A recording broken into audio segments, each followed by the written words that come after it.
एक घमंडी हाथी और चींटी की कहानी। एक बार की बात है, किसी जंगल में एक हाथी रहता था। उसे अपने शरीर और अपनी ताकत का बहुत घमंड था। उसे रास्ते में जो भी जानवर मिलता वो उसे परेशान करता और डराकर भगा देता। एक दिन वह कहीं जा रहा था। रास्ते में उसने एक पेड़ पर एक तोते को बैठा देखा और उससे अपने सामने झुकने के लिए बोला। तोते ने झुकने से मना कर दिया तो गुस्से में आकर हाथी ने वो पेड़ ही उखाड़ दिया जिस पर तोता बैठा था। तोता उड़ गया और हाथी उसे देखकर हंसने लगा। फिर एक दिन हाथी नदी के किनारे पानी पीने के लिए गया। वहीं पर चींटियों का छोटा सा घर था। एक चींटी बड़ी मेहनत से अपने लिए खाना इकट्ठा कर रही थी। ये देख हाथी ने पूछा कि तुम क्या कर रही हो? तो चींटी ने कहा कि बरसात का मौसम आने से पहले अपने लिए भोजन जमा कर रही हूँ ताकि बारिश का मौसम बिना किसी परेशानी से निकल जाए।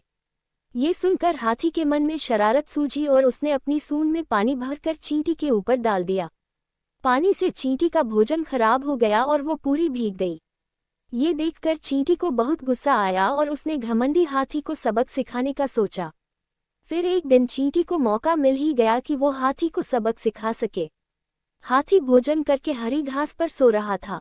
चींटी सोते हुए हाथी की सूंड में घुस गई और अंदर से उसे काटने लगी। जैसे ही चींटी ने हाथी को काटा, हाथी दर्द के मारे जोर जोर से रोने लगा और मदद के लिए पुकारने लगा। चींटी ने हाथी के रोने की आवाज सुनी और सूंड से बाहर निकल आई। हाथी उसे देखकर डर गया और अपने किए की माफी मांगी। जब चींटी को महसूस हुआ कि हाथी को अपनी गलती का एहसास हो गया है, तो उसने हाथी को माफ कर दिया। हाथी अब बिल्कुल बदल गया और उसने वादा किया कि अब वो किसी को नहीं सताएगा और दूसरों की मदद करेगा। कहानी से सीख, हमें अपनी ताकत पर कभी घमंड नहीं करना चाहिए। अपनी ताकत के जोर पर दूसरों को परेशान करने की जगह उनकी मदद करनी चाहिए।